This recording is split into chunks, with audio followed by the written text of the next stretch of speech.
बहू और बुलेट। घर के बाहर फट फट फट की जोर से आवाज हुई। सीमा को लगा कि पटाखे फूट रहे हैं। वो डर के मारे घर से बाहर निकली। देखा तो सामने योगेश यानी कि पतिदेव एक बुलेट बाइक पर बैठे हैं। अरे डर गई क्या? बाइक लेकर आया हूँ तुम्हें घुमाने के लिए। सच में? मुझे लगा पटाखे फूट रहे हैं। अरे पटाखे भी फूटेंगे और मिठाई भी बटेगी। माँ को तो बुलाओ। माँ भी बाहर आ जाती है। अरे योगेश बेटा, इतनी जल्दी आ गया? और ये गाड़ी किसकी है? साहब की है? हाँ माँ, तुम्हारा बेटा साहब से कम है क्या? मेरी ही है। अरे बेटा, इतनी बड़ी गाड़ी ले ली, इससे तो तू घोड़ा ही ले लेता। महंगी पड़ी होगी ना? माँ महंगी सस्ती छोड़ो और मिठाई लाया हूँ, गांव में बंटवा दो। अरे बंटवा क्यों दो?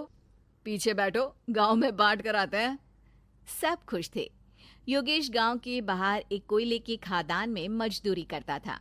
मेहनत और अकल से उसने वहां ठेकेदारी का काम सीख लिया और सूझबूझ से ठीक ठाक पैसा बनाने लगा। गांव में बात फैल गई कि योगेश के घर धमाका गाड़ी आई है।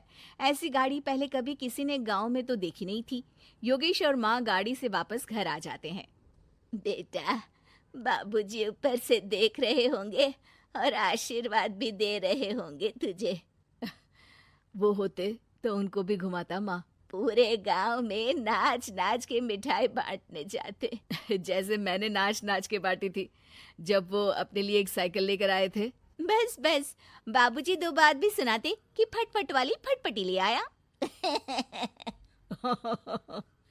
सीमा आगे कहती है, अपने लिए तो ये गाड़ी ले आए और मेरे लिए? अरे ये गाड़ी तुम्हारे लिए ही तो है। पक्का मेरे लिए है? अरे पक्का तुम्हारे लिए है। अगली सुबह जब योगेश सो रहा होता है तो उसे बाहर से गाड़ी की आवाज आती है। वो घबराकर चिल्लाता है, चोर चोर, मेरी गाड़ी ले जा रहा है, चोर चोर। माँ भी जागती है और योगेश के साथ दरवाजे की तरफ भागती है। जैसे ही दोनों बाहर निकलते हैं तो देखते हैं कि सीमा गाड़ी चला रही है। अरे बहू, नाक कटवाओगी क्या? ये क्या कर रही हो? अरे गिर जाओगी, ये क्या कर रही हो तुम? सीमा गाड़ी को रोक कर कहती है, सारे गांव में घुमा लाई, कहीं नहीं गिरी। क्या? सारे गांव में घुमा लाई? अरे लोग क्या कहेंगे बहू? सोचा क्या एक बार?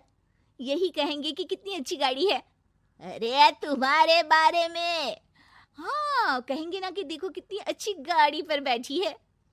बहू गाड़ी रखकर योगेश और सासू माँ के पास जाती है। तुमने कब गाड़ी चलाना सीखा? हमारे बाबूजी के पास पुरानी स्कूटर थी, सीख ली।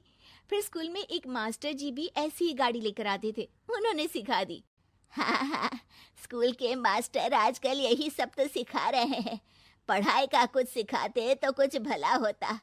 अरे बहू, अब गाड़ी मत चलाना। हमारे परिवार में कभी किसी औरत ने पीछे से आगे की सीट पे आने की हिम्मत नहीं की है। तुम भी मत करना, समझी? जी समझ गई माँ जी। सीमा सास की बात सुनकर चुपचाप रसोई में जाकर उदास होकर खाना पकाने लगती है। सास सुबह सुबह मंदिर से पूजा करके लौट रही होती है। तभी उसे दो औरतें रोक लेती हैं और कहती हैं, अरे बहू को थोड़े अच्छे लक्षण भी सिखा दो। गाड़ी चलाने